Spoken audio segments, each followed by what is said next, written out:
Hello, good evening, and welcome. This is Obi-Wan Pez for N-Simplex Pachinko. Tonight we are looking at getting into some math for, well, I will accept just about anything. Um, for tonight, probably going to look at trying out some, goodness, I don't know. We could do Calc 2 and start looking at some, what are we doing tomorrow? Integration by parts. We're going to be doing slightly more advanced stuff, so things that are going to take 2 cycles.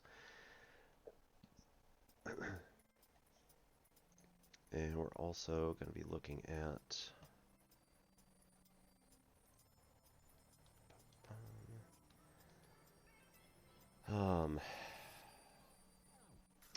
trigonometric substitution. So, not my favorite topic to teach, trig sub, but you know, better remember how to do it. Otherwise, I'm going to be in big trouble. All right.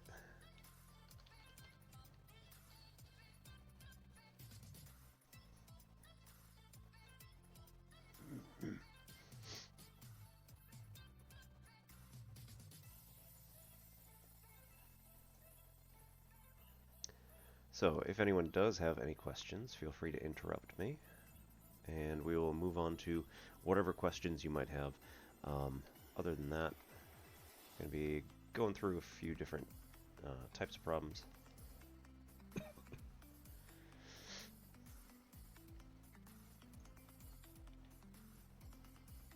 Oh, ew.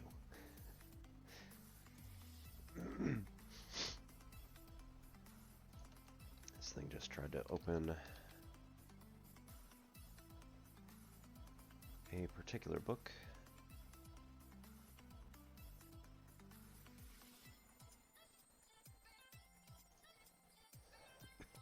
In a frame. So, yeah, you can imagine how that went.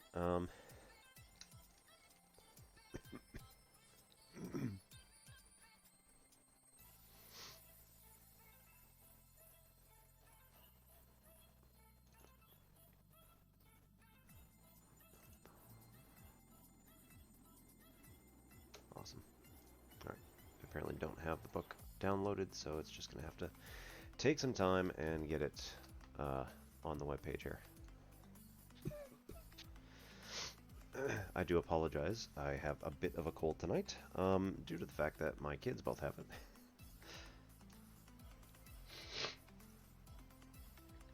So I will attempt to not be...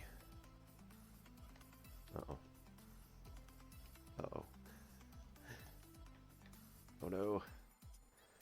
Come on now. Okay.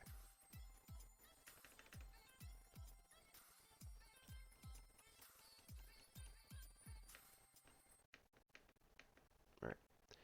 So, when we're looking at integration by parts,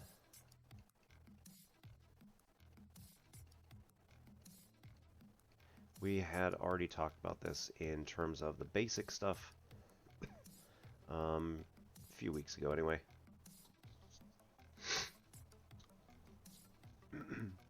And the idea here was that we were looking at what would happen if we took some couple of functions u and v, which are themselves functions of x, and then tried to derive them. Or, if we felt like being much more generic, we could also use the come on. Oh my god, come on. Use the derivative operator. So if we're going to take the derivative operator of this particular thing, we're going to end up getting the derivative of u times v plus u times the derivative of v. Alright, so this is just a standard product rule. And for some reason, OpenStax is not liking me tonight.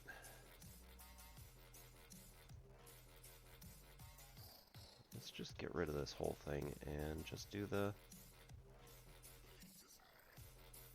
I mean, I'm still connected, so it's not that.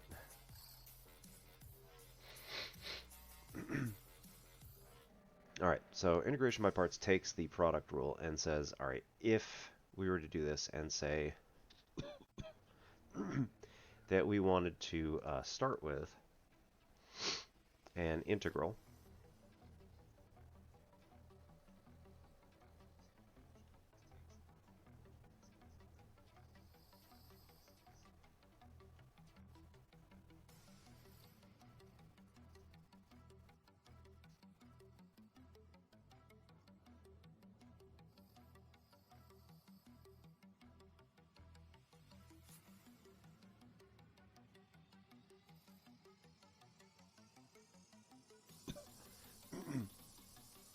right, regardless of which variable we're using here. What we'd want to do then is look at the fact that this is going to be the integral of a derivative, assuming that we're using the same variables here, is just going to, by the fundamental theorem of calculus, undo each other. And then if we bring over either one of these technically, but if we bring over the first one here, this is going to be a minus integral of derivative of u times v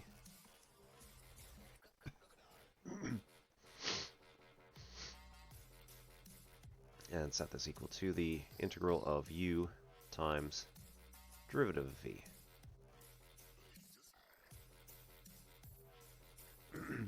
Alright, so this morphs into what we normally see in just your regular textbook, which is the integral of u times dv is equal to u times v minus integral of v times du.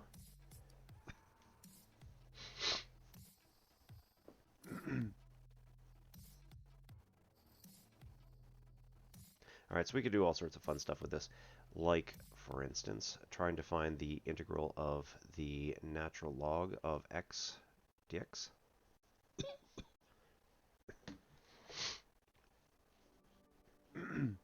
One of the ways that we can do this is assume that dx is going to be our...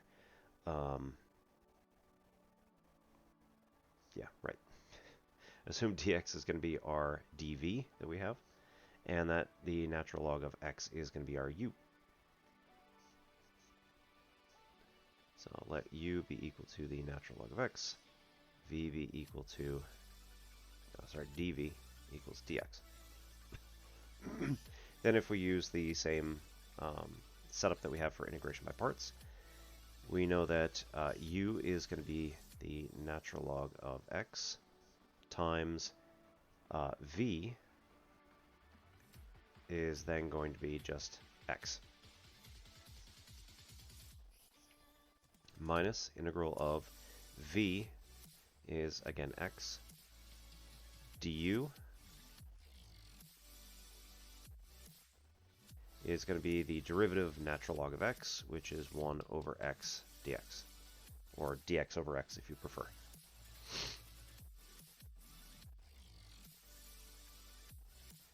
So v du is going to get us x times 1 over x dx. So this is going to nicely divide out and just leave us with a 1.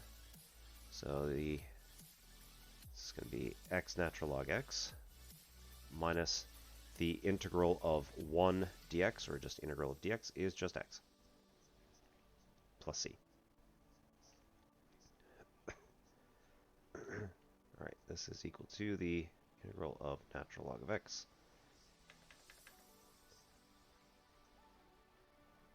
dx.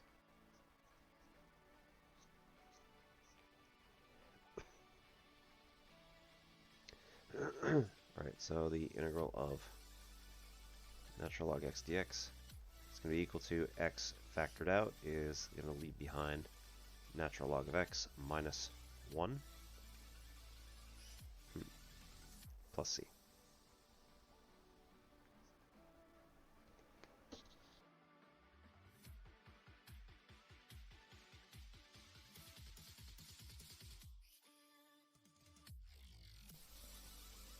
Lovely. Ah.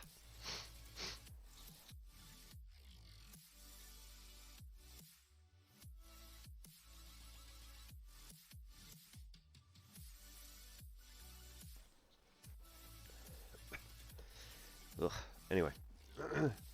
So this is what we get here.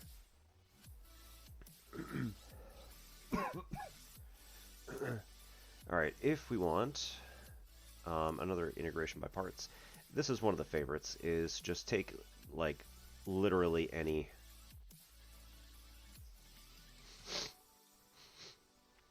trig function and throw it in with any other function. Now the good thing is that when you have stuff like, you know, a polynomial like x, as you take the derivative of this thing, it'll start cycling down by individual degrees. And so eventually you end up with here a linear function is going to become a constant function if you choose your x to be u. Now, actually, let's pick one that's a little more difficult than just x. So let's make it linear, but like has a little bit of something to it here. So let's call it 2x minus 1 times the cosine of x dx. I mean, that's easy enough because we could just separate it.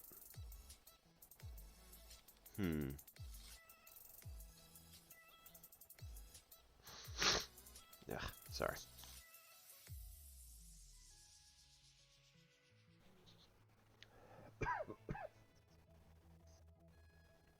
So yeah, 2x minus 1 is not difficult because that just separates. You know what? Let's just do it. It's fine. So we could let u be equal to either 2x minus 1 or just 2x, and then separate the minus cosine of x as its own thing. Either way, this is going to allow us to keep it together, though. So if for some reason you just want to keep 2x plus 1 together, it's you know, inside of a square root somewhere else. You could do that.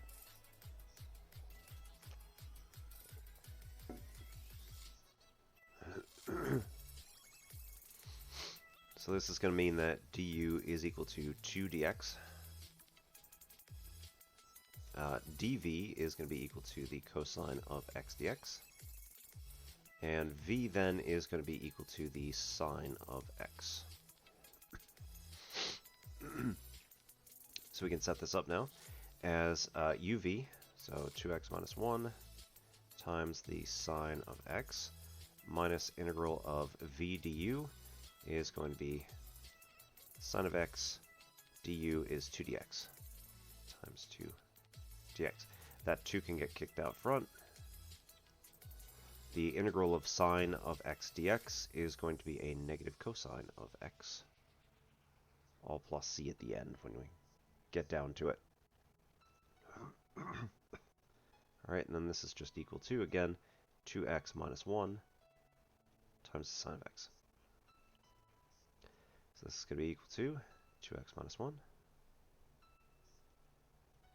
sine of x plus 2 cosine of x plus c.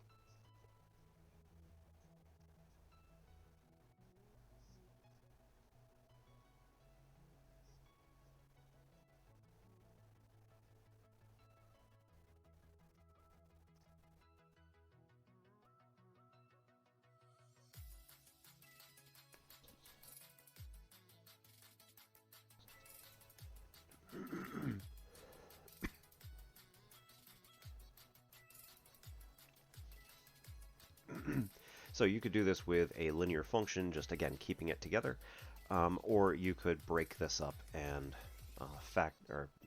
distribute the sine of x into both these pieces. So up to you how you want to do it. Messi Soccer, how's it going? Yep, gonna do some integration by parts today, unless of course you have something else that you want. So feel free to interrupt me. This is a good stopping point, at least, you know, for the next few minutes. So if you do have something else, my nose is ridiculous at the moment, so I need to figure out where my kids put the tissues. I'll be right back.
All right, so yeah, that could be fun too, as much as I don't remember about half of it.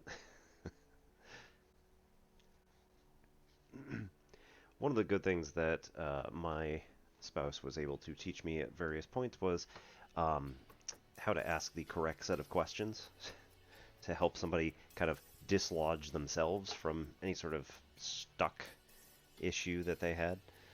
Um, so I have been fortunate enough to learn from her.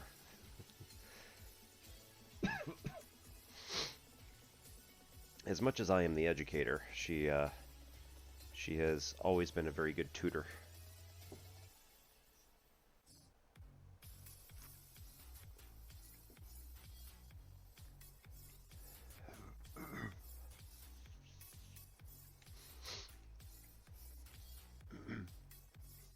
All right, so fun stuff. When we start getting into integration by parts that get to like bigger issues, when we start seeing stuff like e to the x sine of x dx, right? This is a lot harder to work with because we don't have a polynomial that's going to start cycling down through the degrees. So here, this is e to the x and sine of x are both cyclical functions in terms of their derivatives. The e to the x function is a 1 cycle, and the sine of x is a 4 cycle. I guess technically you could also call it a 2 cycle if you don't care about the negative out front. But it all depends on what else is going on inside of the rest of the integral. So we want to at least start to experiment with this a little bit. And so one of the things we could do is say, okay, I would rather take the derivative of the, excuse me, I would rather take the derivative of the sine function than the integral. Not that it really matters, but the integral of e to the x dx is super easy because it is literally the same thing over and over again.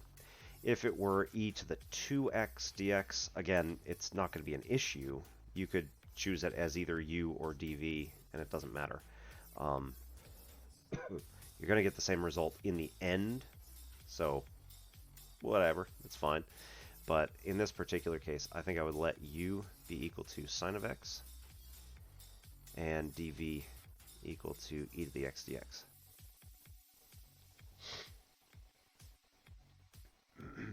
All right, so du is going to be equal to the cosine of x dx, and then v is going to be equal to e to the x.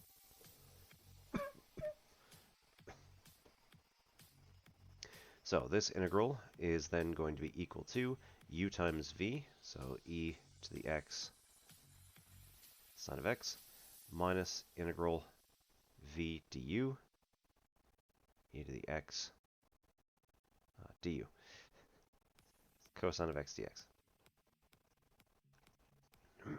Now you may notice that this doesn't seem to have helped any, but that's all right. this is, again, sort of an experimentation. You could look at this and say, okay, clearly this is not going to work. It's exactly the same kind of thing that we just had. However, if we take one more derivative, we'll come back around to having e to the x sine of x. And this might end up helping. I mean, I know it's going to help, but you'll see why in a second. So, again, let u be equal to, I'm making myself heard here, okay.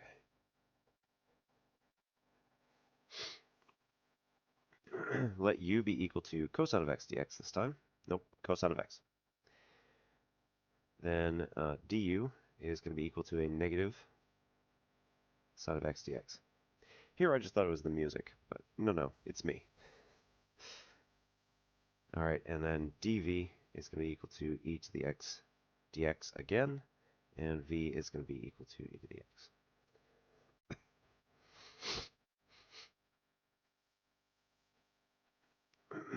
All right, so e to the x sine of x dx inside the integral is going to be equal to e to the x sine of x minus parentheses. The new uv is going to be e to the x cosine of x minus integral v e to the x du is going to be a parentheses negative sine of x dx. And that is all in parentheses there. So then, integral e to the x sine of x dx is equal to e to the x sine of x minus e to the x cosine of x plus, okay, nope, it's a minus. Ooh. All right, I just played myself there. So here we have a negative, which goes in, makes this a positive, and there's a negative on the inside. So three negatives. Whew, all right. All right, minus integral of e to the x sine of x dx. And you notice that now we've got the exact same thing that we started. Igris Clifford? Or is it I agree? So this is calculus, specifically calculus 2. So college level, usually second semester, or this is generally the second semester of calculus in high school.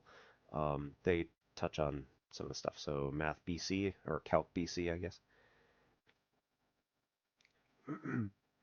So here, we can actually combine these terms together.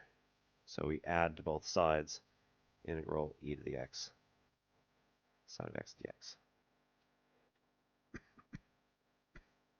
It's just what I'm teaching tomorrow for my Calc II students. So if you have any questions that you would like answered, feel free to drop something in the chat here, and I will let you know. Generally speaking, in the channel, I try to help you understand whatever it is you're learning at a deeper level, and, you know, we have time for that here, generally. So this is going to be 2 integrals of e to the x sine of x dx, which is equal to e to the x times the quantity sine of x minus cosine x. Or if you have any particular topic that you just want to ask about, you don't have to necessarily have a problem that you'd like answered. Okay, so this is going to be 1/2 e to the x parentheses sine of x minus cosine of x.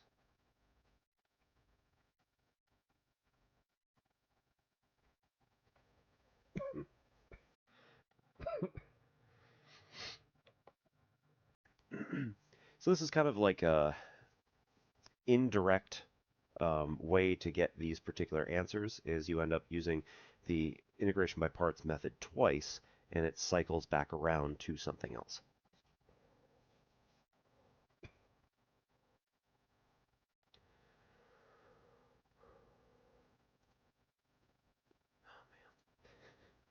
Yeah, OpenStax does not want to open tonight, ironically.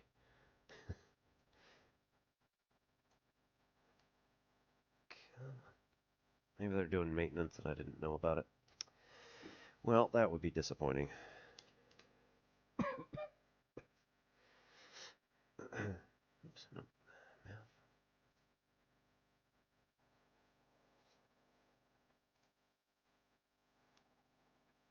okay, it's opening.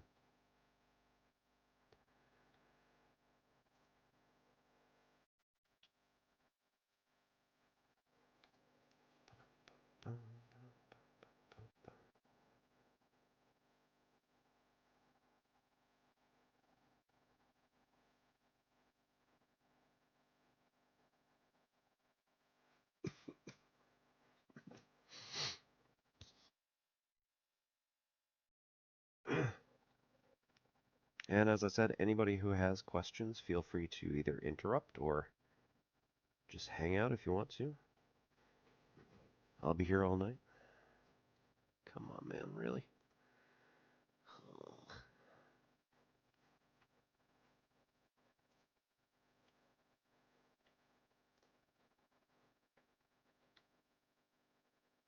What is going on here? Network protocol violation that cannot be repaired. Jeez, guys, come on. Now it's working just fine. Okay, whatever. Oh, man.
All right. So there are a number of things we could do for, again, for integration by parts. You also want to, for completeness sake, also note that if you were doing a definite integral of e to the x sine of x dx from, let's say, negative pi over 2 to pi over 2,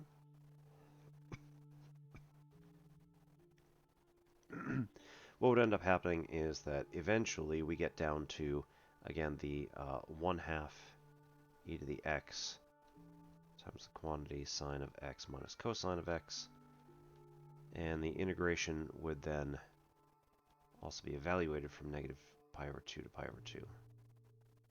We would just do this.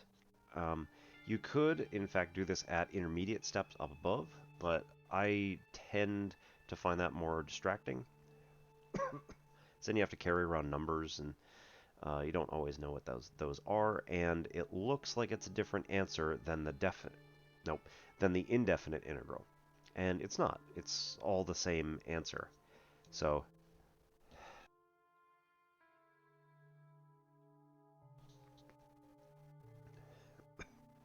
when we start looking at definite integrals, then you want to say, okay, well, here we could do find the indefinite integral first, which is this answer here, and then evaluate it. So this is going to be 1/2 e to the pi over 2 sine at pi over 2 minus cosine at pi over 2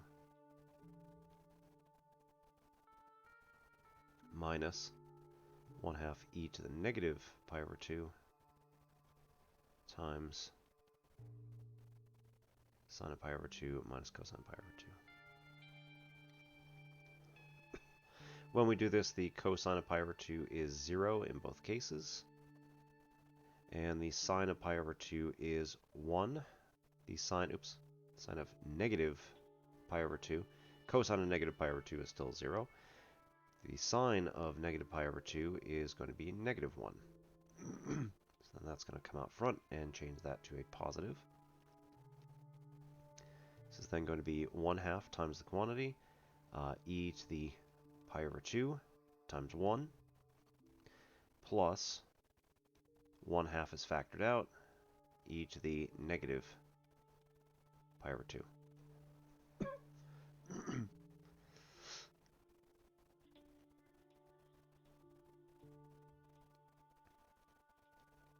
Alright, that will be our answer for this one. That looks suspiciously like a hyperbolic cosine. So I think that one is, in fact, hyperbolic cosine.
All right, so there are all sorts of interesting trigonometric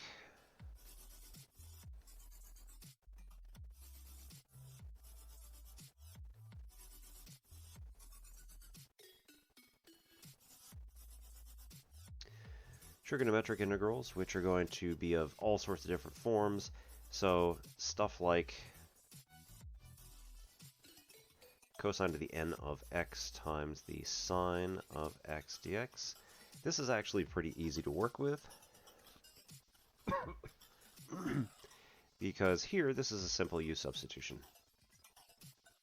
So if we let u be the cosine of x and du is equal to the negative sine of x dx, well, we don't have a negative here, so we can multiply both outside and inside by a negative.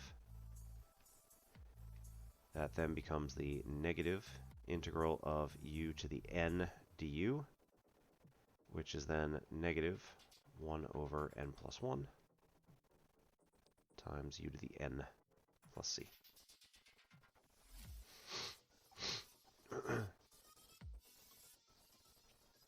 Which is then going to be negative 1 over n plus 1 cosine to the n plus 1. Oh man. n plus 1 of x plus c. That is the integral of cosine to the n of x times the sine of x dx. So it's a pretty simple u substitution and power rule. Same thing happens for sine then. If we have, sine to the n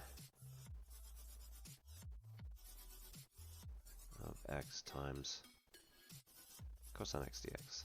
Same deal.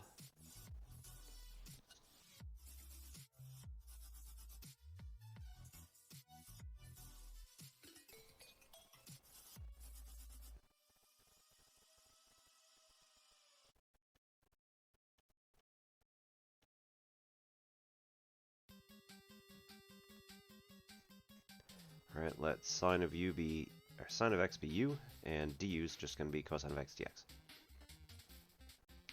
So then we get the integral of, again, u to the n times du. So right here we have the exact du. That's going to be, again, 1 over n plus 1 times u to the n plus 1, which is 1 over n plus 1 times the sine of x, sine to the n plus 1 of x plus c.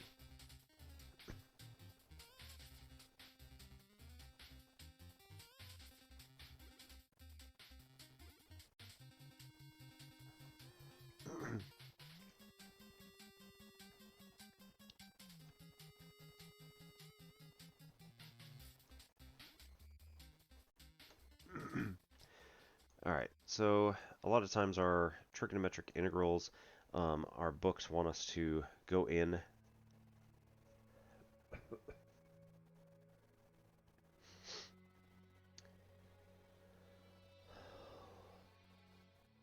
and start looking at ways to change the integrals, the ways to change the trig functions that we have. So the integral of like cosine to the fourth of x times sine to the third of x.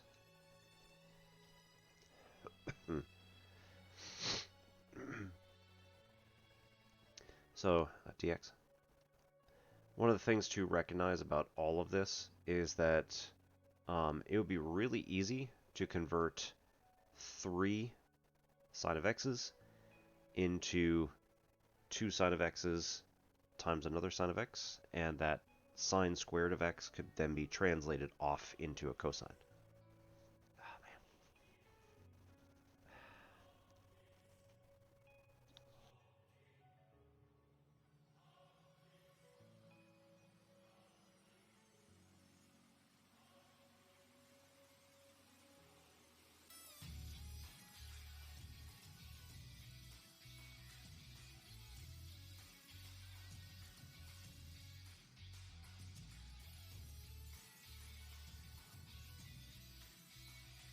Yeah, kids got me something good here. Whew. So, what we're going to see is that the cosine of the fourth is going to stay where it is.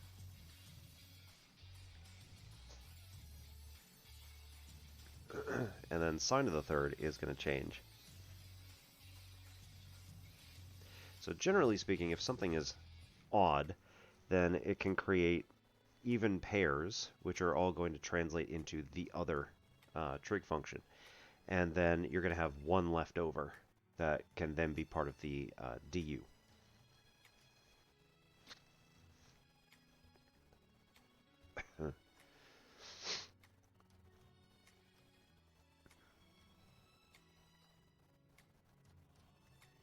So sine squared of x times sine of x dx. Sine squared of x can be translated into 1 minus cosine squared of x.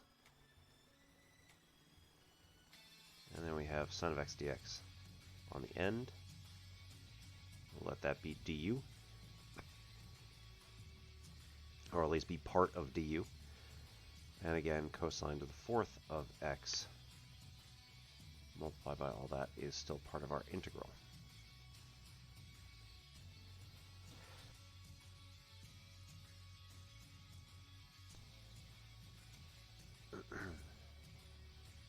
So integral of cosine to the fourth of x times sine of x dx minus integral of cosine to the sixth of x times sine of x dx.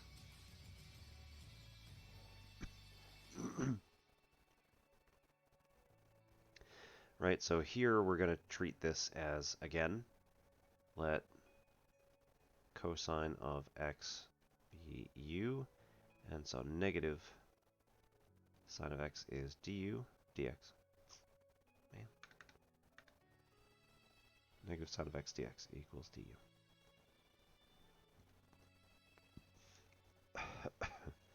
Then in this next integral, it's kind of up to you whether you want to include them. You shouldn't actually use the same variable on these. So don't call both of them u, at least not on the same line. Right, if they're going to be something different.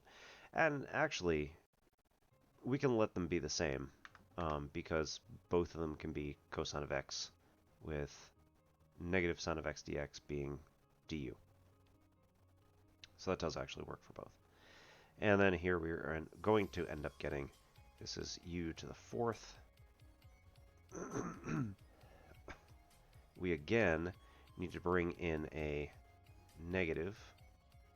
So that's going to multiply out front. And then here we're going to bring in this negative to be part of du.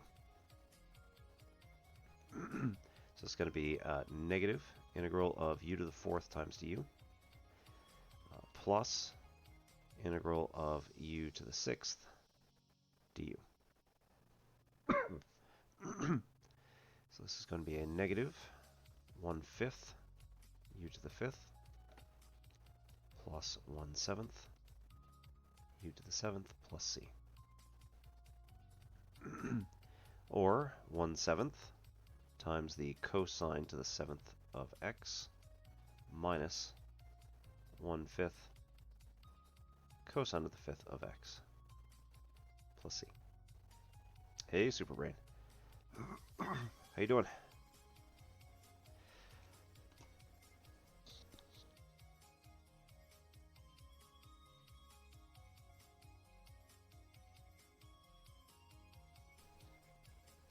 Kids gave me a cold, but you know, can't complain too much.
In terms of this stuff, yeah, I mean, basically, instead of having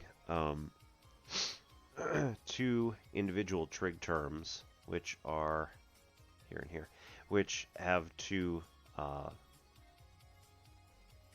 different exponents, and it doesn't even matter if it's the same exponent or not, one of them is odd. And it's real easy when one of them is odd, because then, again, you cycle down our odd exponented term. Whichever one's lowest, go with that one. So in this particular case, there's only one that's odd. It's our sine.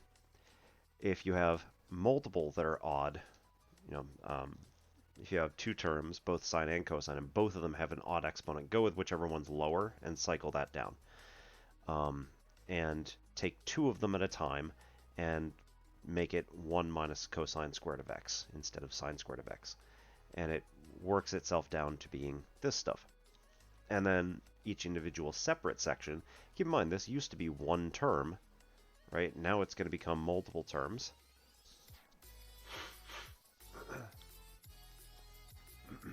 And these multiple terms are just powers. So it's just a simple u substitution of powers, or a power rule integral. So this is real easy. It's when both of them are even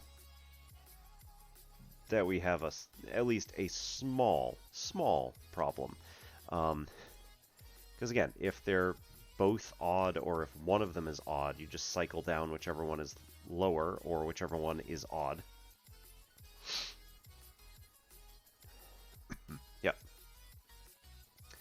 But then, like, you know, cosine of the fourth of x times sine of the fourth of x dx.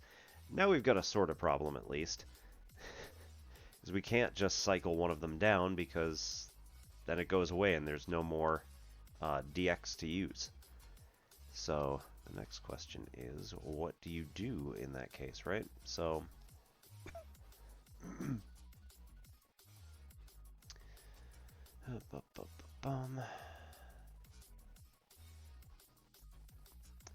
if both of them are even, all right, yeah, I guess.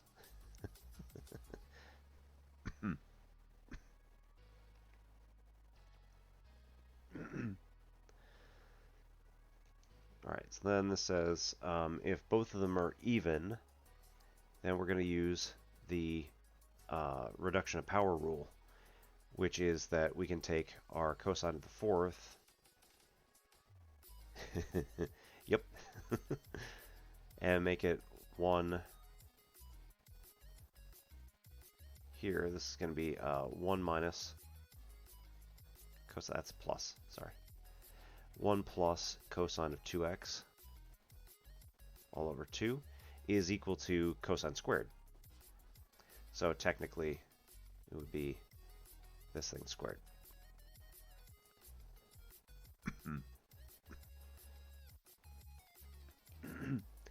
And then sine to the fourth would be 1 minus cosine of 2x over 2 all squared dx.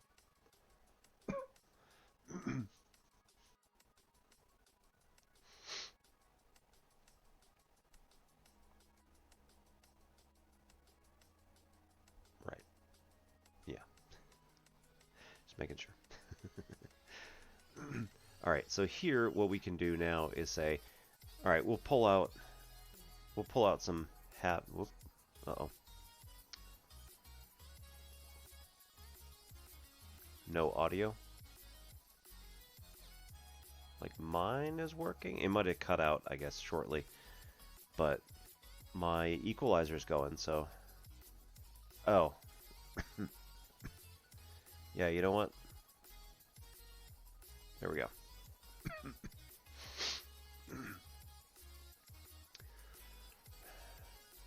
Yeah, thank you. So, I think I have it set correctly now. We'll see how it goes. Okay, Free Assange, how you doing? Guess we know where you stand on that issue. All right, so take the integral of. Now, in this case, what I think I would want to do is take the 1/2 and factor it out. And it's going to be a fourth from the first term and a fourth from the second term. So that's going to be 1/16 total. And then here you can let this be 1 plus cosine of 2x squared times 1 minus cosine of 2x squared dx. All right, we could take out the 1/16.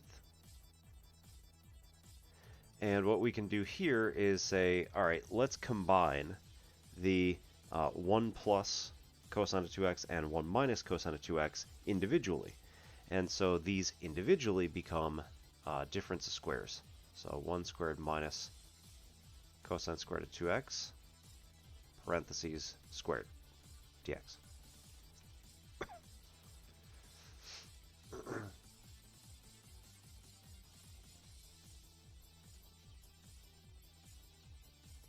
All right, and then here you could do the same thing. So this is going to, well, I mean, not literally the same thing, but you can square this, and it becomes 1 minus 2 cosine squared of 2x plus cosine of the fourth of 2x dx.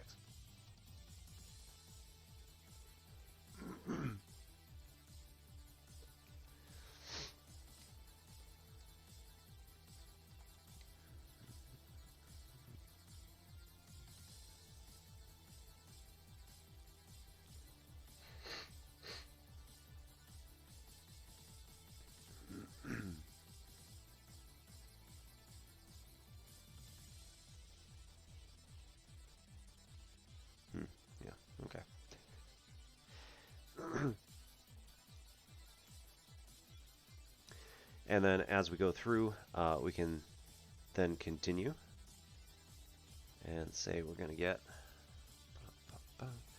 Yeah, I didn't even notice that the alert went off. Silly me.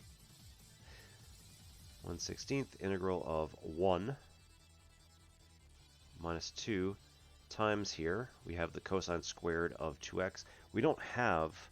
I mean, we can't take the... we can't take the cosine squared and like try and split it or anything like that. So we've got to just say, okay, well, let's have this be 1 plus cosine of, we're going to double the angle again. It's going to be 4x now, all over 2. And this now is going to drop.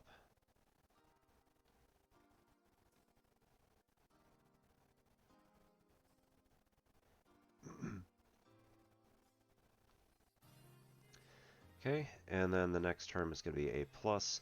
This is cosine to the 4th of 2x. Again, we could split this up as like cosine squared and cosine squared.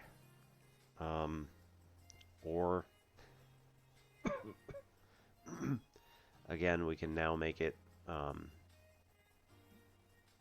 turn into same thing we did up here or with some of the other ones up top. However we want to talk about it.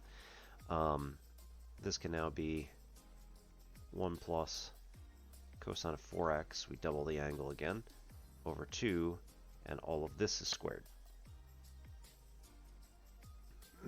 dx. So we get 1/16. Again, if we want to, we can take the integral here. This is just going to be x. This is going to be a minus. Oh, nuts. Never mind. Take the integral. 1 minus 1 minus the cosine of 4x plus, and then here square this thing. So again, the 1/2 can come out. It's going to be squared. We get 1/4. And then we square the inside of that. It's going to be 1 plus 2 cosine 4x plus cosine squared of 4x dx. So stuff like this takes a little bit of time, unfortunately.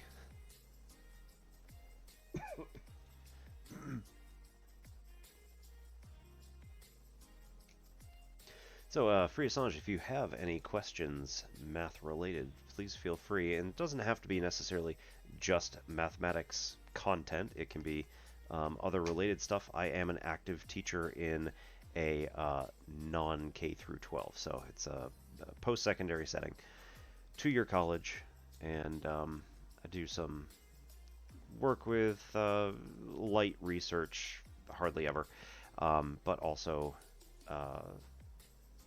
classes up through like differential equations. So pretty much anything else below that level.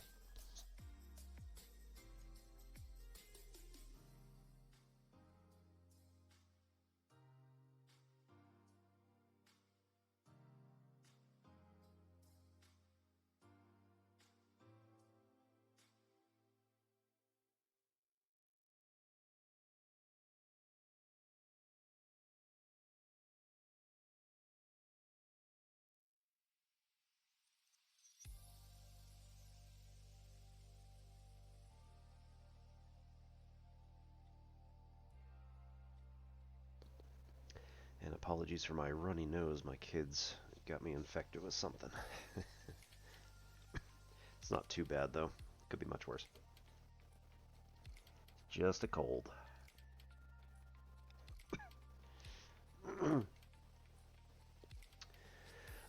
So partial differential equations, I have not taken that class in like 10 years.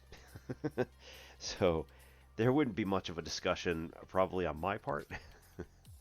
I might remember some of it, but at that point it's mostly going to be like me asking you a lot of questions about what things are, and then you're going to have to lead me a bunch of through a bunch of it. All right, so we got here 0,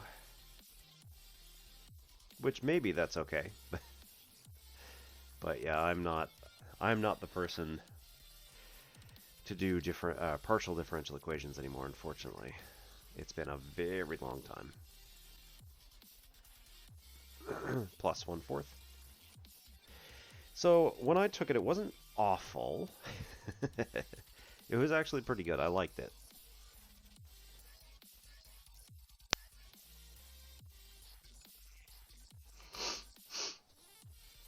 I think I was expecting a little bit more like direct, like do differential equations, kind of like you do in the undergrad one, and that's not really how it works. There's a lot of like, well, we can't really solve this, so we'll just figure out some other method that we can use.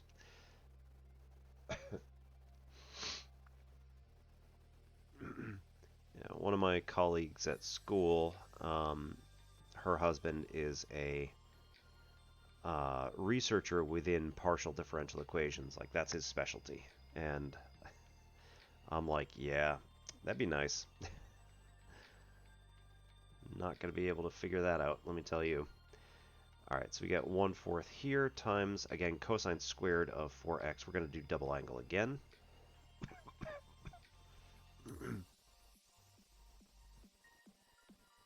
Oops. So we got 1 plus the cosine of 8x all over 2 again.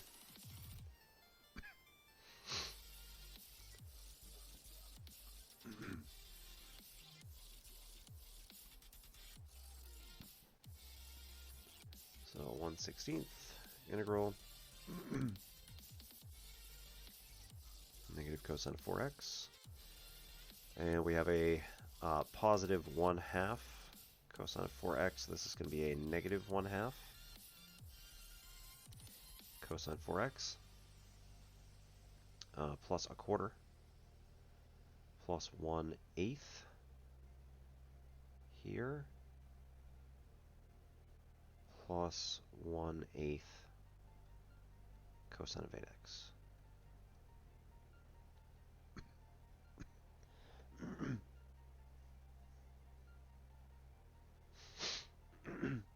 Yeah, there's a lot of really good research. One of the problems that I did for my master's, at least, well, the class that was in my master's, we didn't actually have like a research like paper or anything that we had to do.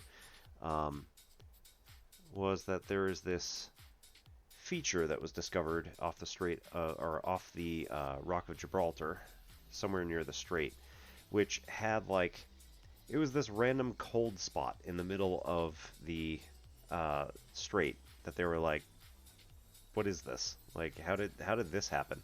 And they found out that at the bottom of the ocean, there's like this feature that comes up, like a little plateau. And the cold water from the bottom ends up like coming up over the top of it and almost completely shutting out all of the warmer water that's from the Mediterranean and some of the like the currents off the coast of Africa would come up through, but they don't. They like basically they hit this area and then disperse around it because the cold water underneath builds this pressure, which then comes up. So the warmer water out here ends up going like, you know, back toward the board this way, and way back that way. Not again, not literally in 2 dimensions here, but in 3. So it's coming in and out like that. And then the same thing on this side, like it's diverted around it instead of actually going anywhere near it. So this cold spot is sitting on top of the Mediterranean, or just off the Strait of Gibraltar. And so my PDE teacher was like, all right, figure that out. I'm like,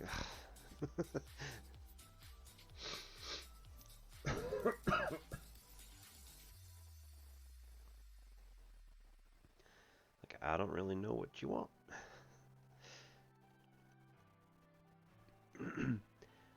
But it was a good exercise. I ended up coding it up in MATLAB, and I think Superbrain remembers this one. Had I had a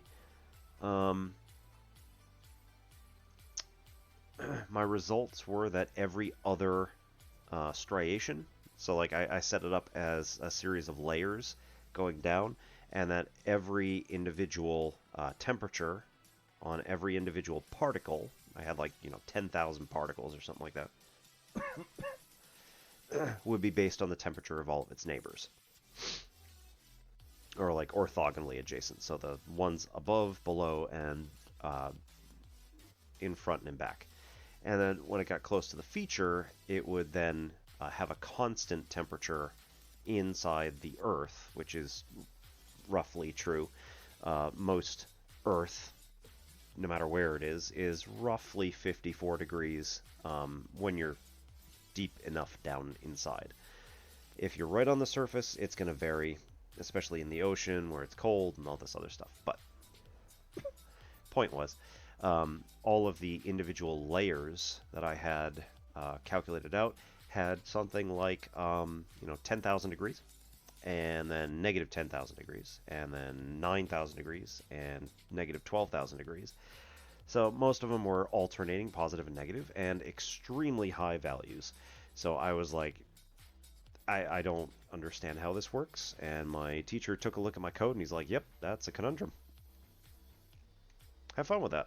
I'm like, man, come on. Help me out here. But unfortunately, he couldn't find anything wrong with the code either for some reason.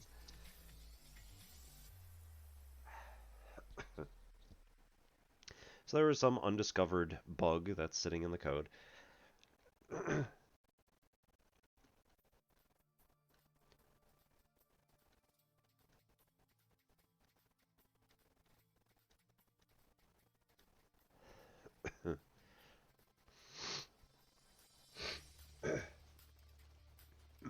All right. So then if we look at all these individually, yeah, I mean, like this individual problem and like how to code it up in MATLAB was not very difficult at all. Um, like doing the theory behind it was a little harder, but again, it wasn't too bad because you're saying like at every time step, you're just saying the new time step value is going to be taking the old time step value and then altering it based on the temperatures immediately surrounding it. And it's basically some sort of weighted average of the ones that are around it. And that's it. I screwed something up. I don't know what I did, but, you know, yeah, it was interesting. So let's see. For this one here, we're going to get a negative 1/32. We're going to take the integral of cosine of 4x. Our u in this case is going to be 4x.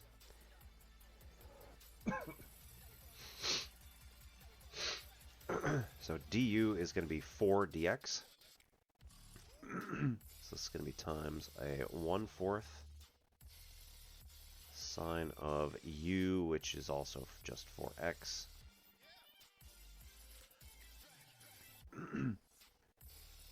Alright, plus, this is going to be 3/8 times 1/16 is going to be 3 over 128 times x.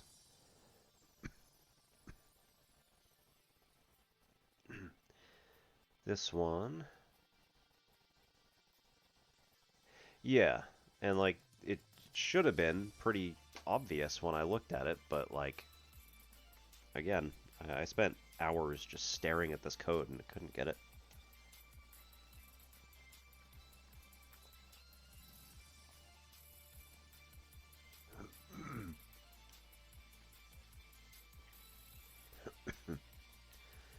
Alright, this last term here, 16 by 8 is again 128.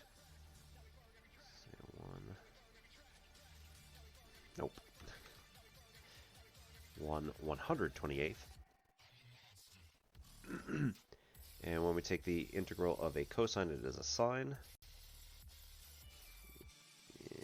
We'll call it v. It's going to be equal to 8x, which means that we need a 8 for the dx, 8 dx, to get dv.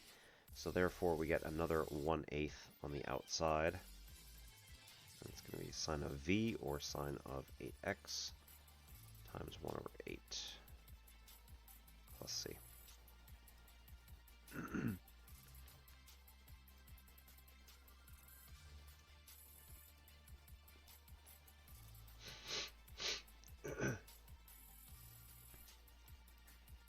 So 3 1/28x minus, this is going to be 1 over 1/28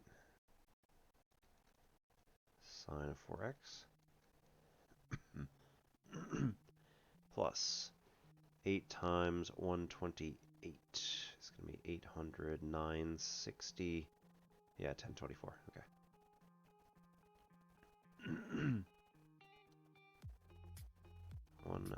1,024th of sine of 8x plus c.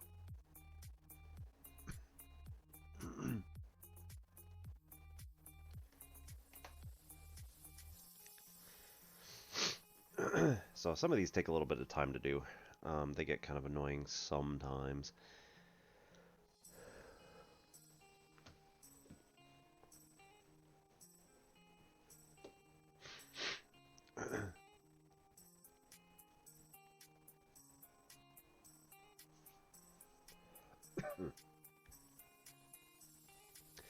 All right.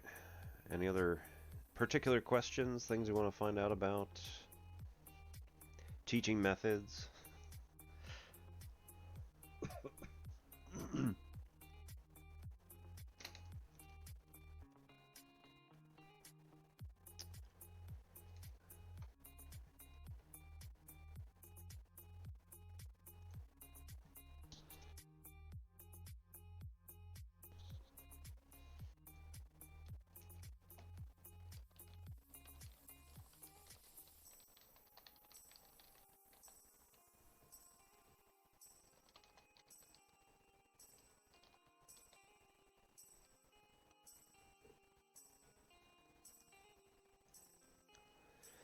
Partial fraction decomposition. Yeah. That's always a fun one.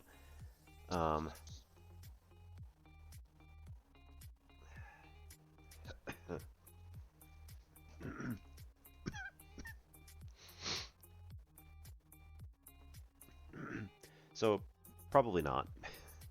But we'll try to do something here. So if we wanted to do like, I don't know, 3x squared minus 2x plus 1 divided by, I'm going to regret this, but whatever, it's fine.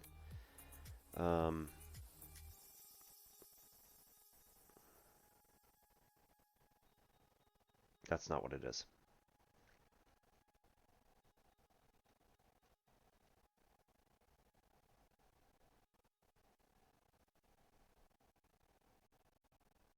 No, that is it.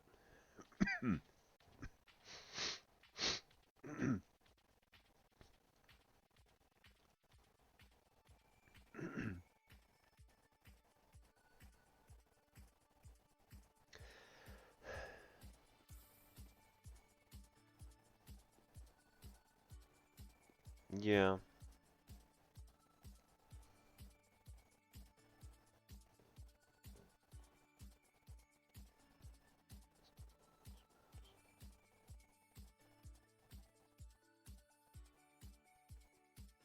I don't think I follow you, but yes, Khan Academy.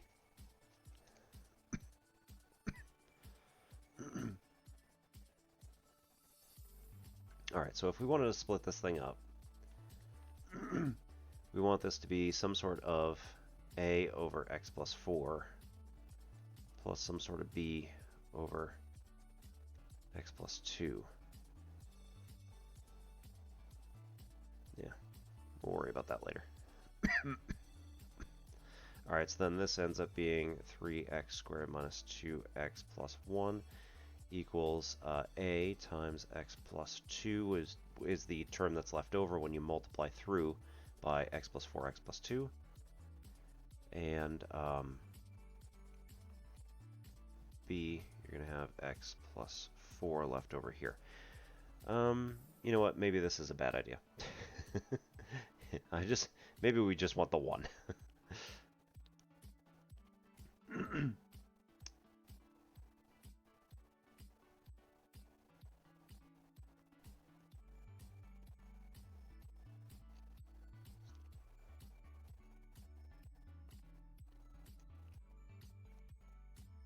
Yes, so you can divide this polynomial into the top one.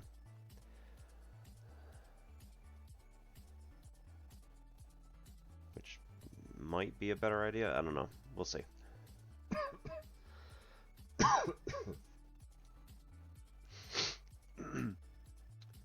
Yeah, because you're not going to get any x squareds here. So that's, yeah.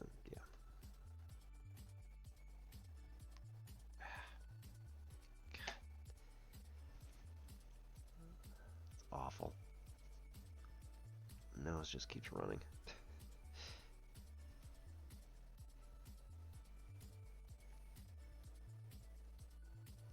Yeah, I'm thinking it doesn't.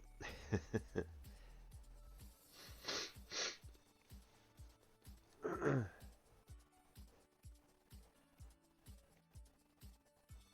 right, let's just go with that.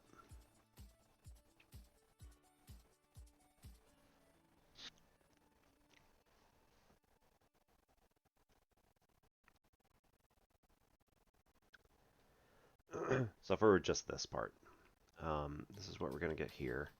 So negative 2x plus 1 is equal to ax plus 2a plus bx plus 4b.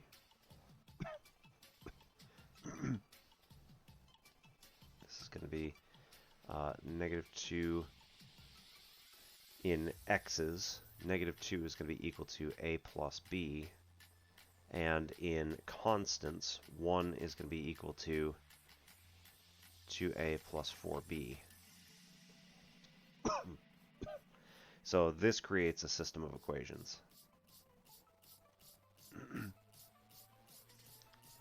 So usually, yes. The problem is that, like, yeah, okay. Maybe you could just do a linear for both of them and see what happens. Maybe we'll try that next.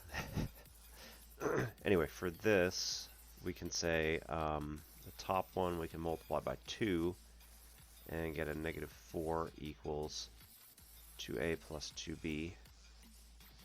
The bottom we get a 1 equals 2a plus 4b. And then we could subtract out the top. So take negative 1 at the top and add it to the bottom. The a's are going to subtract out. The b's are going to be left with 2b. That's going to be left with 5. So b is equal to 5 halves. And then a is equal to negative 2 minus b.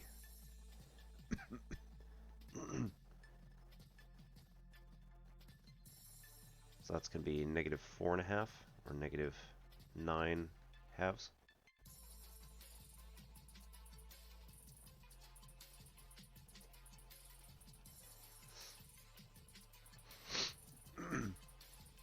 So maybe that's an easy example. All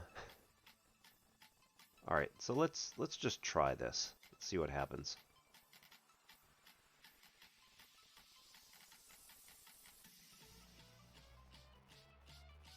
So ax plus b, x plus 4 plus, nope, c. Cx plus d over x plus 2. So 3x squared minus 2x plus 1 is equal to ax plus b times x plus 2 plus cx plus d times x plus 4, 3x squared minus 2x plus 1 is equal to ax squared plus, let's see, bx and 2ax, 2a plus b times x plus 2b plus cx squared plus parentheses 4c plus d times x plus 4d. I'm not sure this is going to work. Might be too many variables here.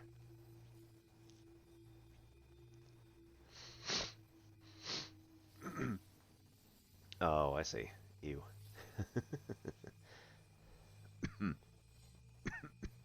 Yeah, so what they probably did was they said, let x be negative 2, and then this term just drops out entirely.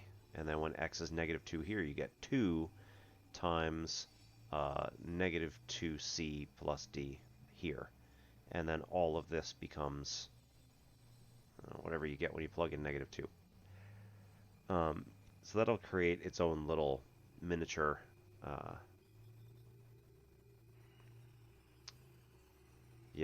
that'll create its own little miniature system of equations. So it's possible to do it, but yeah, it's all right. It's 4D. All right, so this is going to be 3x squared is equal to a plus c x squared.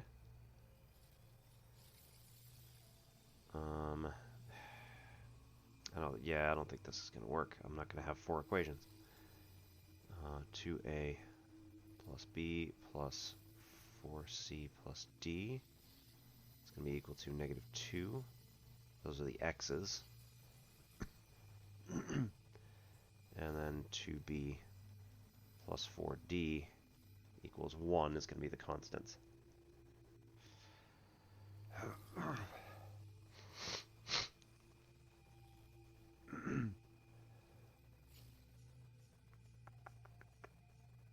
Yep.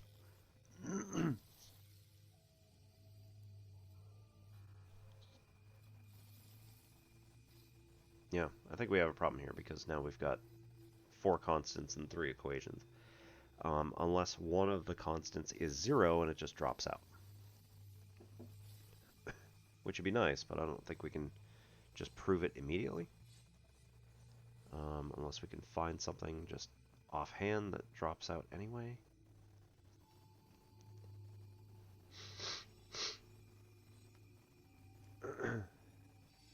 Make a free variable? Yeah.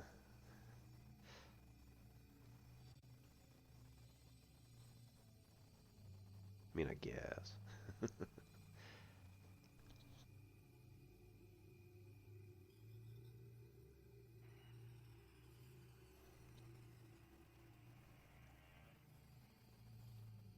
man. All right, hang on. This is awful.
All right.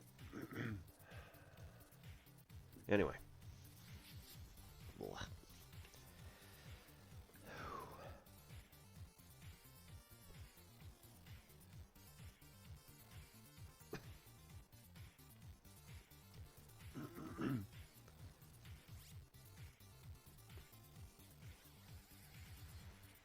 So if we take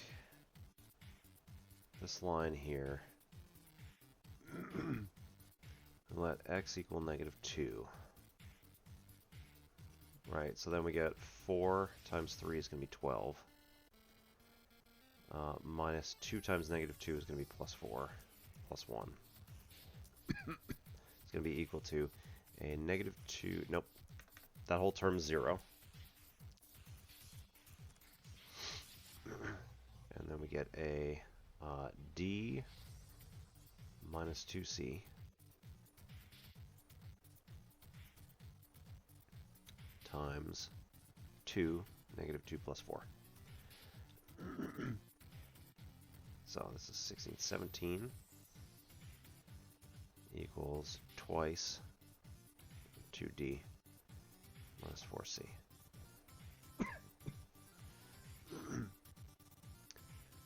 Let x equal -4. We get 16 times 3 is going to be 48.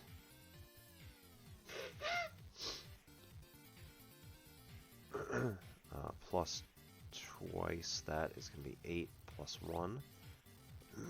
It's going to be equal to, this one's going to be -4a, so b minus 4a,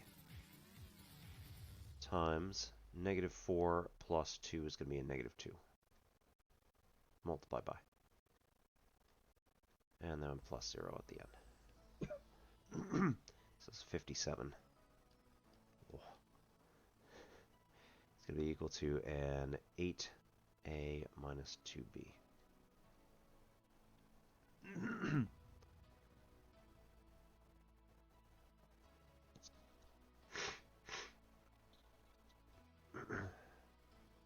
Alright, so are we allowed to use this stuff in here too? Or is that going to cause stuff to just like drop out? Well, let's try it.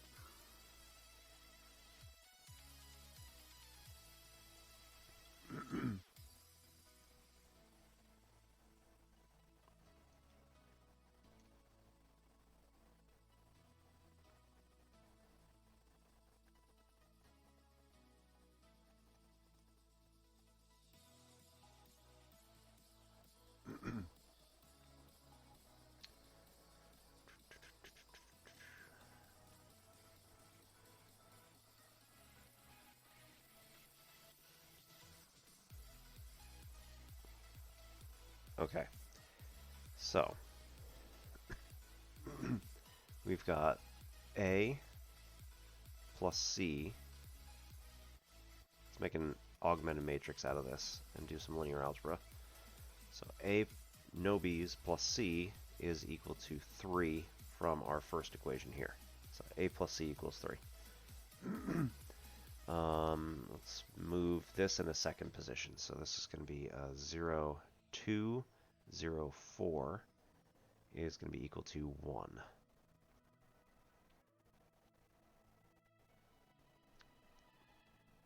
I'm going to want 1 higher than this.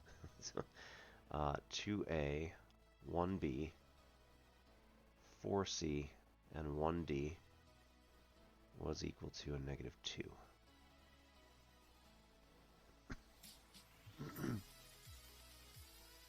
I'm silly.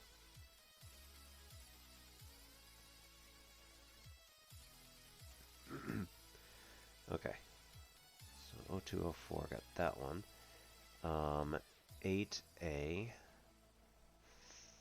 -2b, and nothing else is 57, allegedly. And -4c plus 2d is going to be 17, allegedly.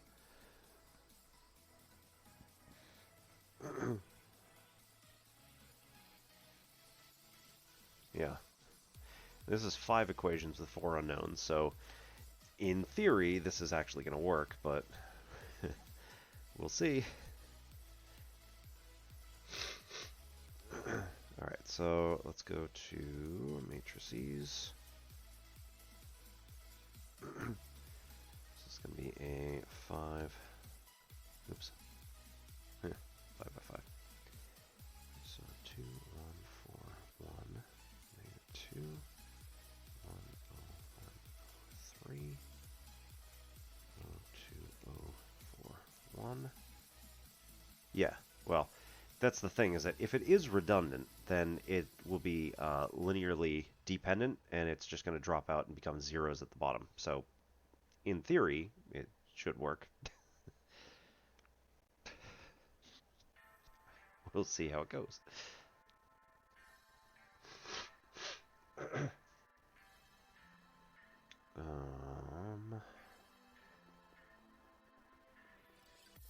8, -2, 0, 0, 57, and 0, 0, -4, 2, 17.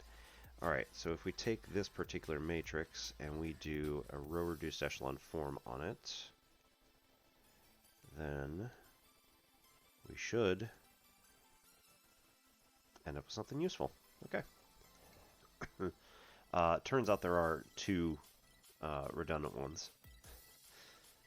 Turns out that we've got, let's see, 1, 0, 0, half is going to be 7.25, 0, 1, 0, 2 is going to be a half, 0, 0, 1, negative a half is going to be negative 4.25. I know I'm mixing decimals and fractions. I tell my students not to do that all the time. And the rest are 0.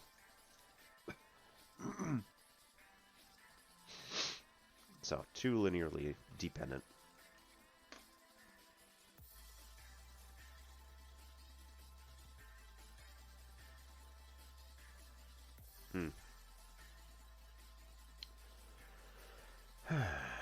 Well, that's maybe slightly frustrating. Or does that just mean that it doesn't matter what it is?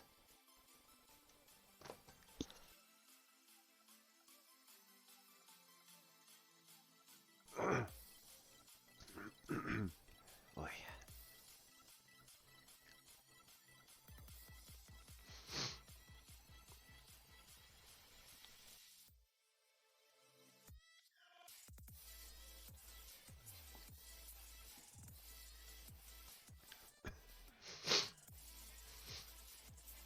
I mean, keep in mind, this is something that I just completely made up, so, yeah.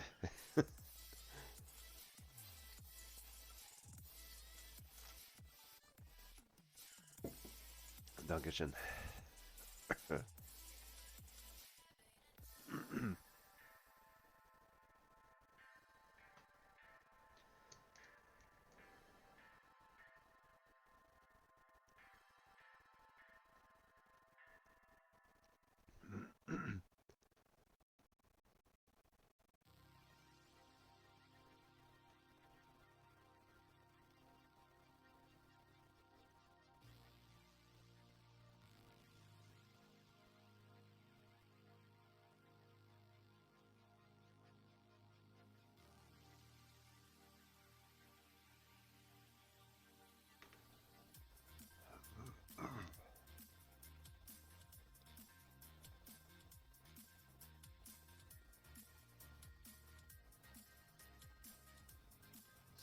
Fourth.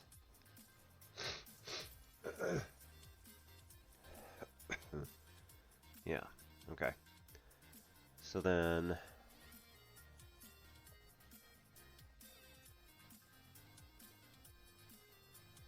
D equals 0, yeah. I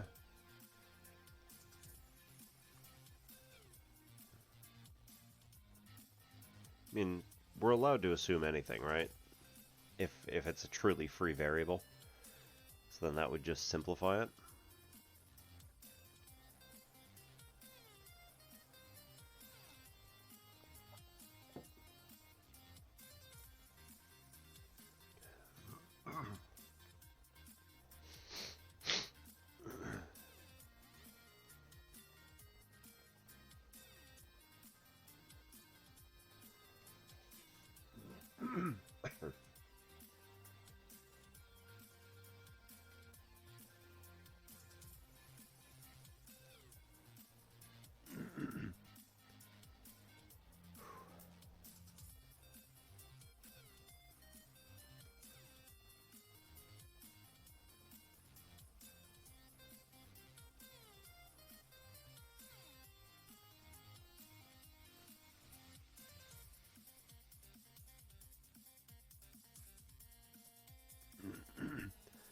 Yeah.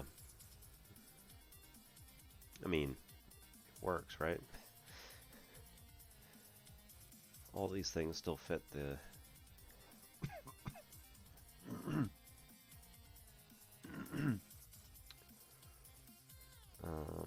so then 3x squared minus 2x plus 1 over x squared 6x plus 8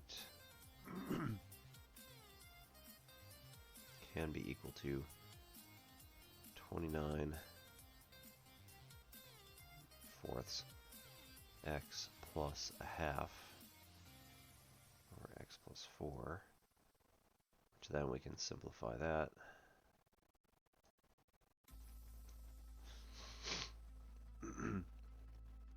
To 29x plus 2 or 4 parentheses x plus 4.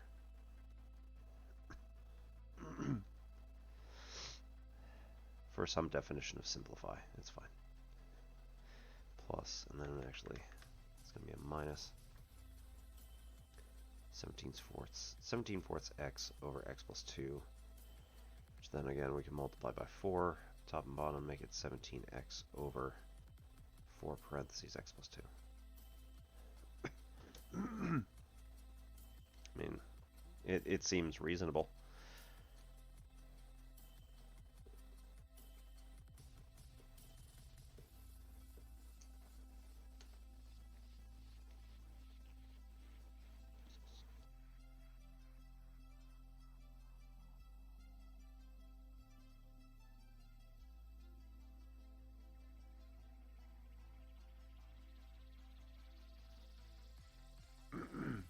All right.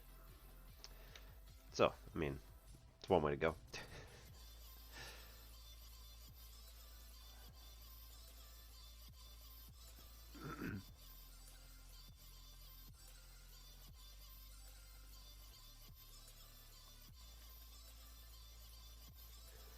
All right. Well, like I said, it's one way to go. Any particular questions on this kind of stuff? Or anything else for that matter?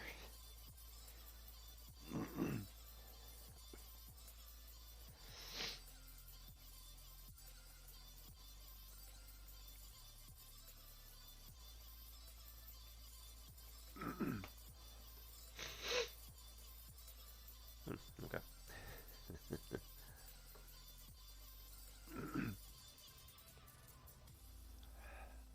So what is it about that last term, I guess, is the other thing. Like, why is it able to be free, like truly free? If we add...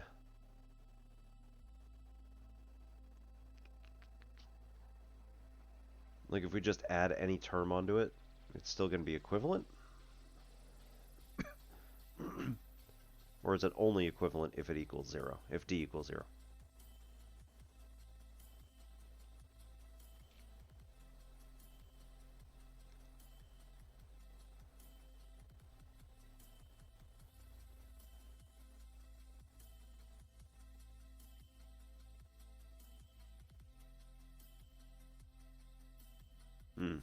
Yeah, okay.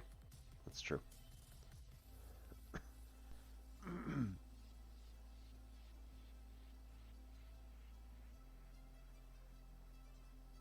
Alright, well anyway. So that's one way to go. Right, and especially for this one, there was a lot of extra stuff that was going on because we had linearly dependent items that were in there. So we needed to straighten all that out.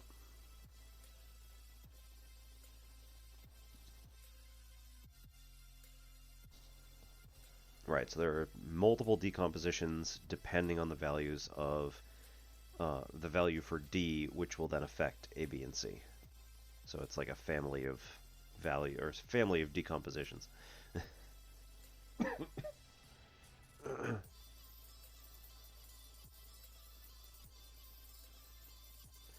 Alrighty.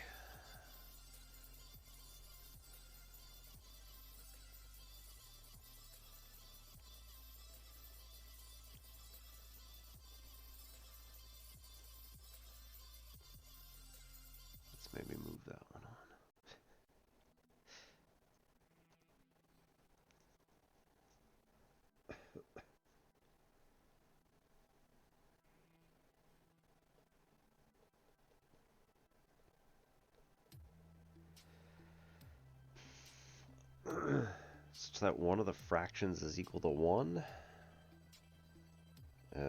Probably not, but we can try.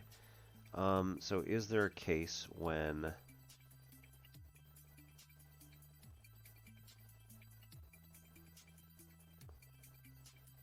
Okay, so is there a case when C and D are off by a factor of 2, D has to be bigger? Yeah, okay, so that's not going to work.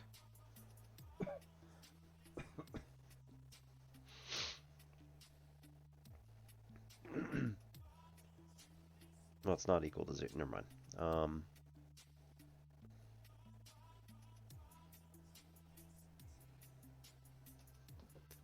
So when will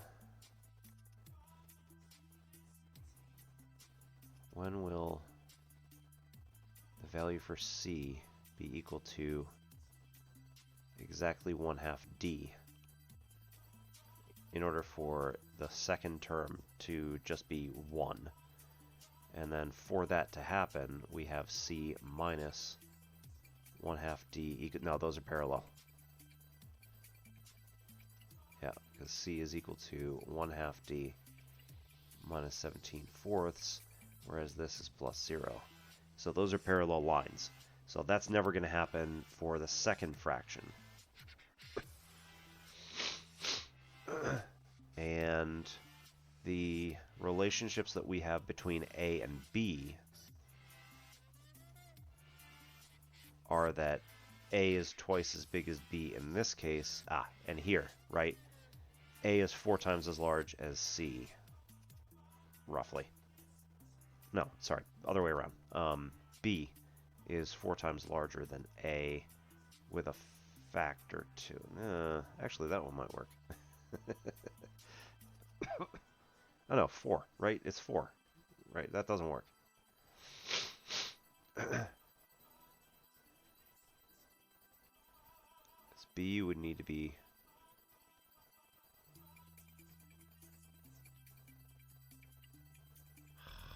Did I do it backwards?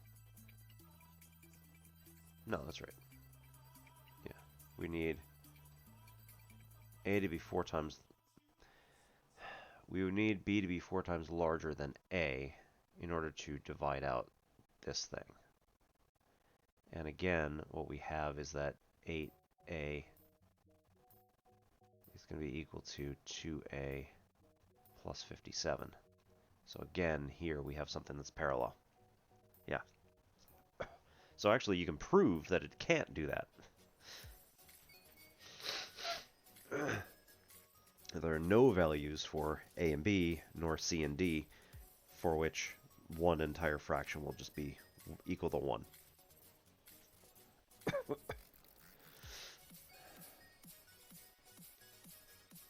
Interesting.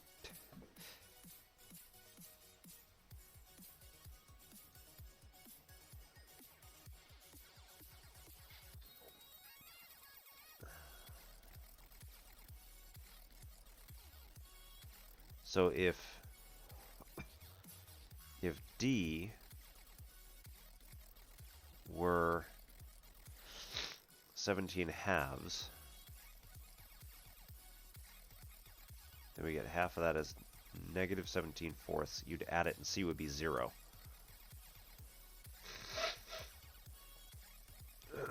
If D were negative 17/2, then you get a positive 17/4, which you'd subtract, and C would be a negative 17/2. No.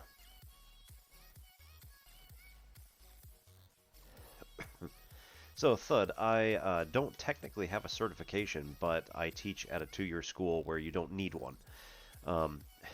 So I have been teaching at a 2-year school in the United States for 14 years.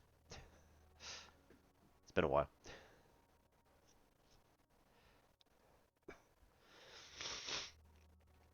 And they also put me in charge of stuff, so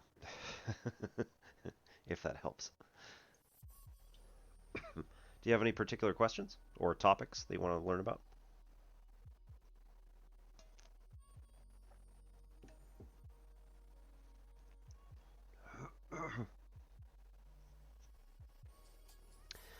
So, two-year school is post-secondary. So it's college, typically students who are 18 to 25 or so. Um, most of my students are either coming fresh out of high school or are coming back after a short break.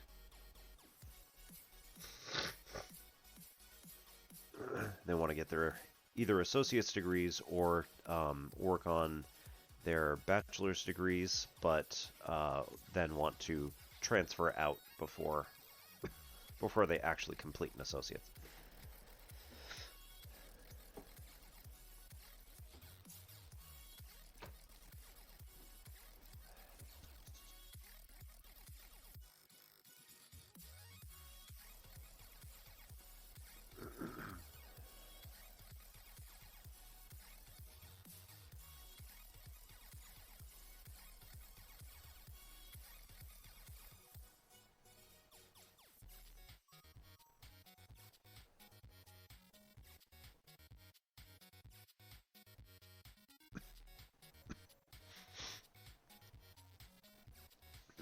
All right.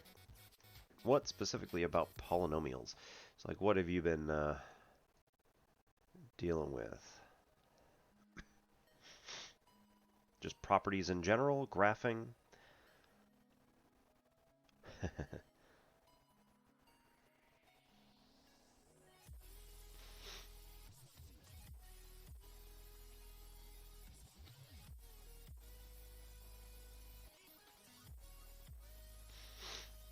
And then are we talking like,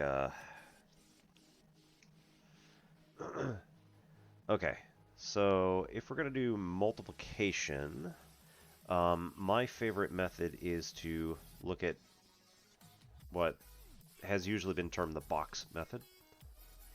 So 3x to the third minus 7x squared plus 4x plus 8. Okay, multiplied by, let's do 2x squared minus 4x minus 7. All right, so if we want to multiply these two things together, this would be really kind of unwieldy to start trying to do the whole FOIL thing, especially since this is going to be a polynomial with 4 terms, and this is a polynomial with 3 terms. Now, for me, I'm going to be doing the same method as what I might organize to do a binomial times a binomial. So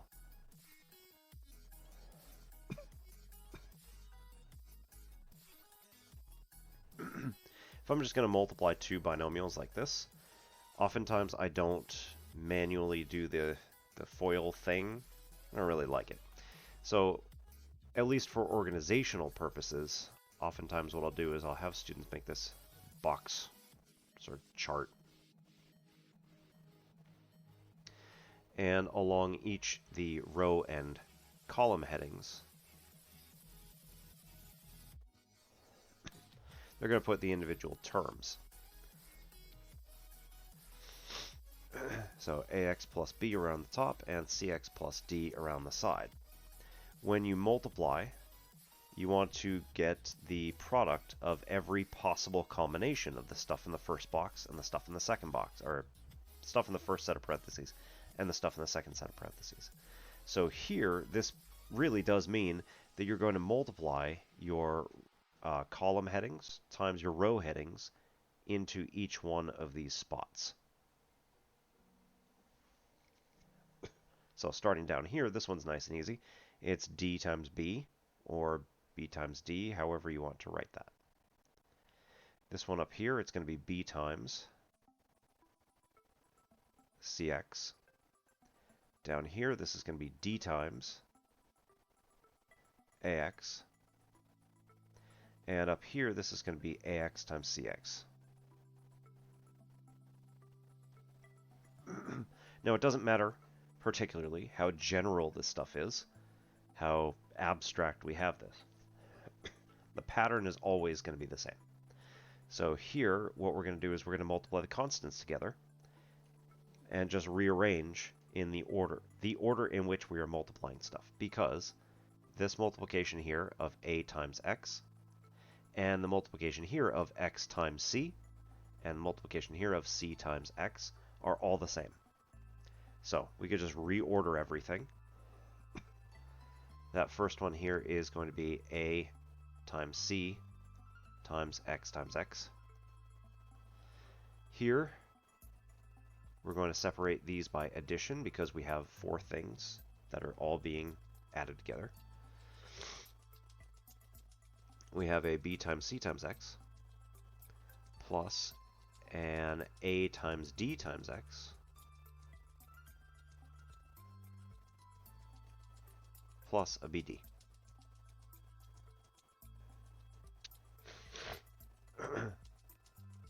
This is going to combine as ac.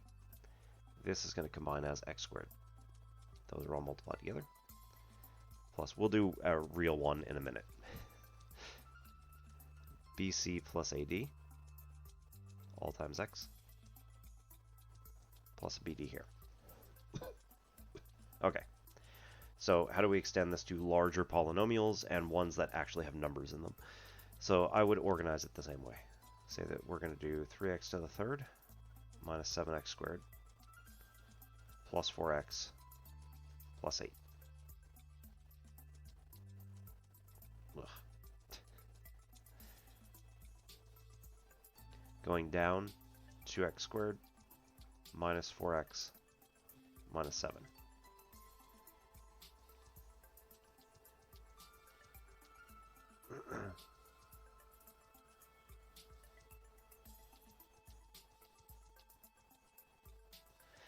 So again, here, we're going to multiply these things together. This is a 3 times a 2 is going to get us a 6.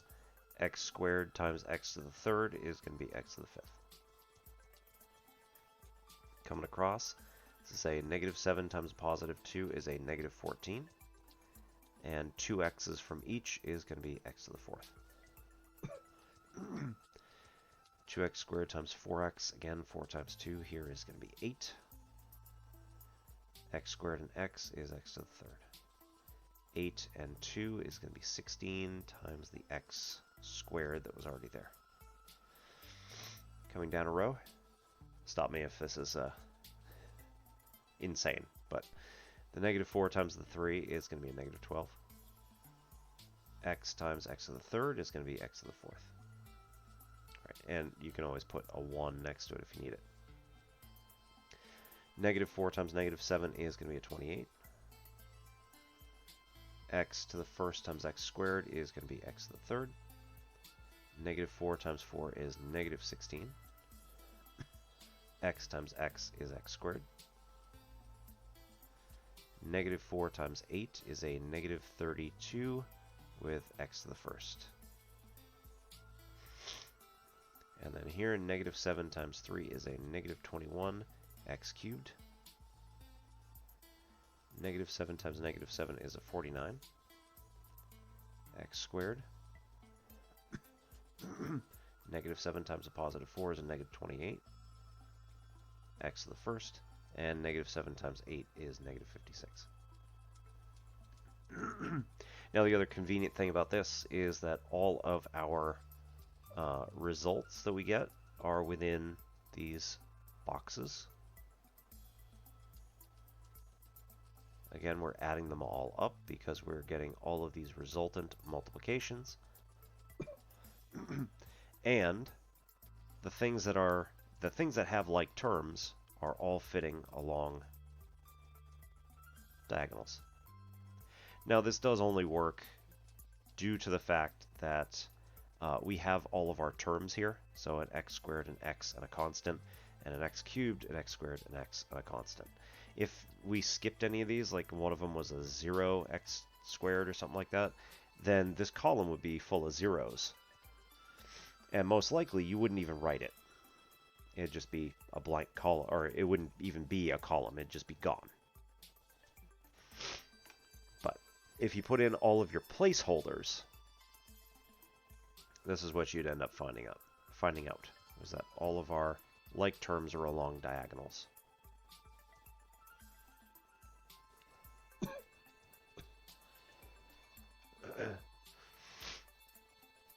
So this crazy multiplication up here is actually not too bad when you organize it properly.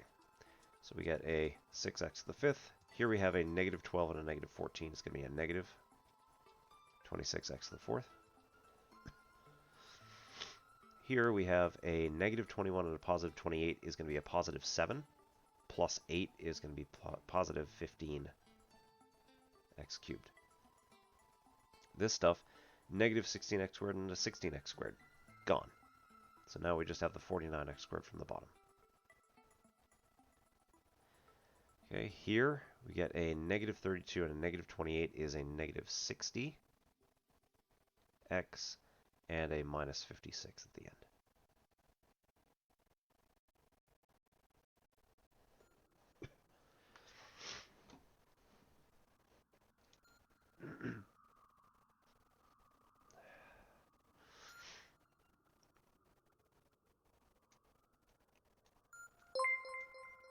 Yeah, no problem. Thank you for the follow. That didn't sound like it worked either. Oh no, no, it went off. Okay.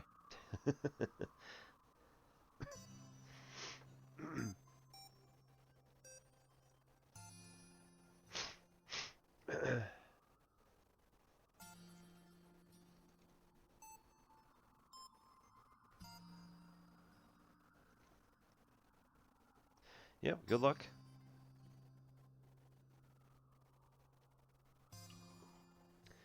All right. Anything anybody else want to see or discuss?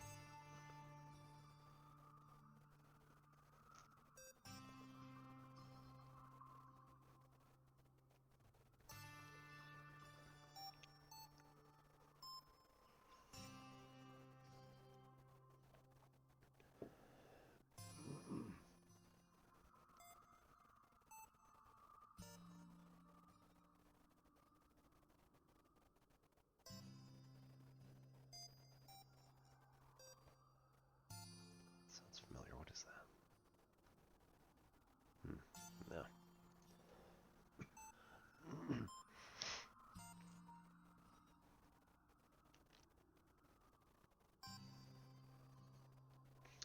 All right, I think probably that is going to be my cue to head on out. Maybe get some sleep tonight. And see if we can't raid somebody. All right, we've got...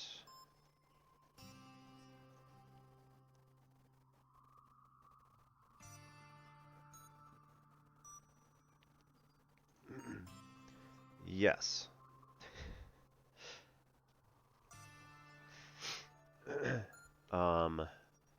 So I used to do this. I don't even remember like how I do it anymore.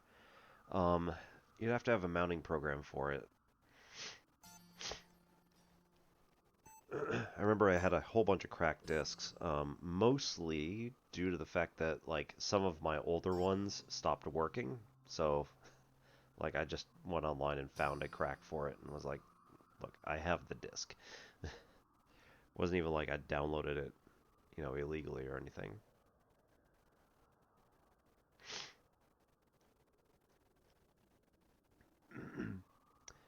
All right. I think, man, everybody is doing New World tonight.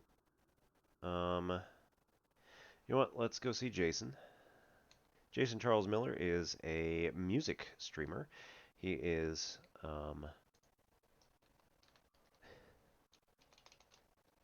fun guy who has been doing like Geek and Sundry.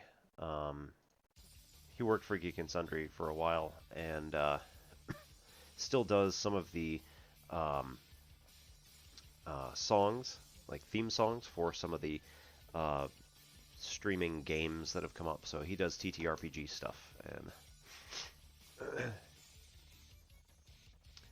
yeah. All right. So we're going to go see Jason. Thank you everybody for coming. This is Obi-Wan Pez for N-Simplex Pachinko. I will see you hopefully on Friday for Outer Wilds. The DLC Echoes of the Eye has come out and it is insane. I love it. So I did do a quick 2-part stream yesterday when it dropped almost immediately as soon as it dropped, and I downloaded it, and there was no one around. And then also that night when I had a few people drop in. So we'll see how it goes. It is, like I said, it is an insane DLC to the game. It's wonderful, though. I love it. Anyway, good night, everybody. Have fun. See you later. We're going to start this raid in 10.